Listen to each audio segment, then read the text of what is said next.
What up, party people? Matt Lehman, the owner of SpatulaCityRecords.com. I am super duper excited to present this to you. So the story goes, I met a guy, he used to come in my shop quite a bit when I was still in California and owned Finders. His name is Daniel McCoy. He is just the most amazing and wonderful person you could ever possibly meet. I'm not big into auras, or not that I'm not big into them, I just don't do it.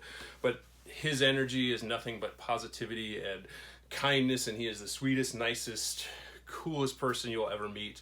And we started talking, we got to become friends, and he confided in me that he had this idea with this band that he has, or he put a band together that he wanted to do, wanted to put their own record together of punk songs that had Star Trek lyrics to them, or the songs are based on Star Trek episodes, and who doesn't want to hear that? So you're going to hear that in a minute, but I want to talk about the process of it, because everything that went into this was hand done.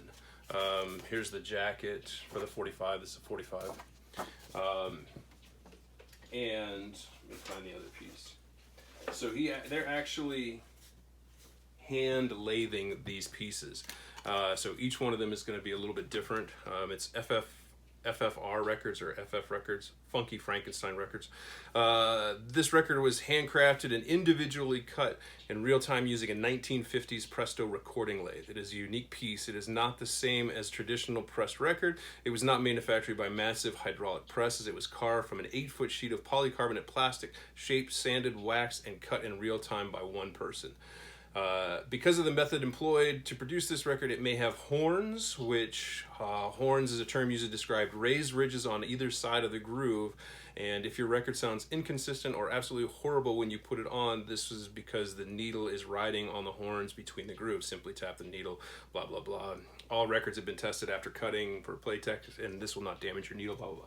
The only thing I noticed with it is when you play these types of things, you really need to adjust your tone arm. You need to give it a little bit more weight, because if you have your tone arm set properly with very little resistance, you need more resistance on this so it can find the grooves and stay in them. They'll tend to slide because the grooves are a lot smaller on these when they're cut. But everything in here is hand done. The lyric sheet has the copy of the bridge on it. It's Ensign McCoy on guitar, Captain Andred in bass, and Lieutenant Brett on drums. And then even the personalized note that he sent me is on the back of the picture of the bridge of the USS Enterprise. This is from Next Generation, in case you're wondering. It's not the old school, it's Next Generation. So it's also, I have it on the deck, I'll pull it off in a minute.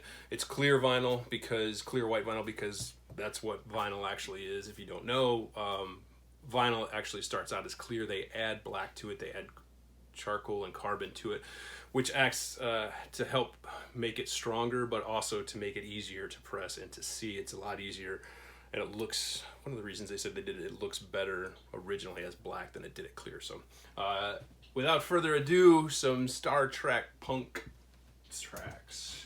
The name of the band is the Prime Directive. I'll hold up the lyric sheets for you. It took me in my ears a second to adjust to the sound of this record, so give it a second.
So to hear the rest of the record, you will have to go to Frankenstein Records.